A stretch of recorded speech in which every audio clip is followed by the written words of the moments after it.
نظم کا عنوان ہے غم عظیم۔ شاعر مسعود الرحمن مسعود۔ اس نظم کو شاعر نے حضور صلی اللہ علیہ وآلہ وسلم کے ساتھ اپنی محبت میں لکھا اور بہت خوبصورت عنوان دیا غم عظیم۔ رگوں پے میں اداسی چار سو، غم کے سیاہ بادل مسلسل آنسوؤں کا ایک نوحہ ہے۔ رگوں پے میں اداسی چار سو، غم کے سیاہ بادل مسلسل آنسوؤں کا ایک نوحہ ہے۔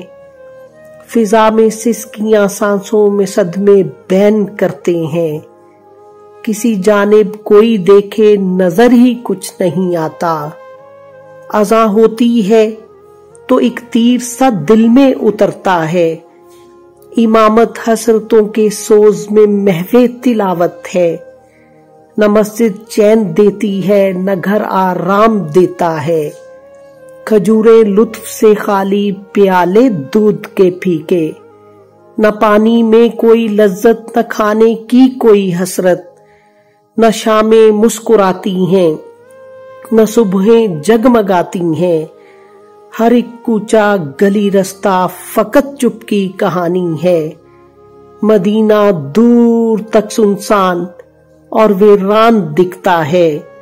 سبھی حیرت زدہ نظروں سے ایک دوجے کو تکتے ہیں اور اپنے آنسوؤں میں ایک سوال درد رکھتے ہیں۔ بتاؤ کیا شہ عالم کو بھی دنیا سے جانا تھا، بتاؤ کیا شہ عالم کو بھی دنیا سے جانا تھا۔